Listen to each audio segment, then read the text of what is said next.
Guys ഞങ്ങൾ cake വാങ്ങാൻ പോവാ, ലുലുവിൽ പോവാ. അപ്പോൾ നാളെ ഒരു വെയിറ്റിംഗ് ആനിവേഴ്സറി ഒക്കെ. ആരുടെയാ എന്താ പറയുക, അപ്പോൾ നമുക്ക് പോയി നോക്കാം, കേക്ക് കിട്ടുമോ നോക്കാം. ഓക്കെ, അപ്പോൾ നമുക്ക് ലുലു പോവാം. ബൈ. കേക്ക് വാങ്ങാനായിരുന്നു, കാരണം അധികം കേക്ക് കഴിക്കണ്ടെന്നുള്ളതിലായിരുന്നു. അങ്ങനെ കേക്കൊക്കെ വാങ്ങി റൂമിൽ തിരിച്ചെത്തി ജ്യൂസ് വാങ്ങിക്കാൻ പറ്റും. പക്ഷെ ആൾക്ക് ഇതൊക്കെ മനസ്സിലായി. അങ്ങനെ ആ പ്ലാനൊക്കെ പൊളിഞ്ഞു. പിന്നെ ഞാനൊരു ഗിഫ്റ്റ് കൊടുത്തിരുന്നു. ഞാൻ എൻ്റെ പേര് കുത്തിയിട്ട് മോതിരം കൊടുത്തിരുന്നു സിൽവറിൽ. അങ്ങനെ ഫുഡ് കഴിക്കാൻ ഇറങ്ങി. ആരാമത്തിൽ പോയാൽ പിന്നെ എല്ലാ സംഭവം പറഞ്ഞു. പിന്നെ ഞങ്ങൾ പൊറോട്ടയും ബീഫും കഴിച്ചു.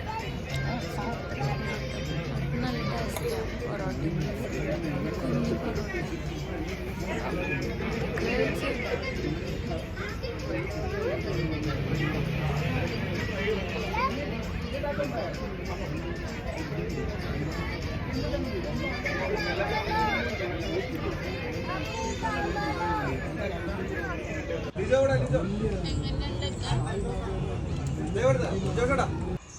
അങ്ങനെ തിരിച്ച് റൂമിൽ പോയപ്പോൾ എത്ര ഉള്ള അടുത്ത വീഡിയോ.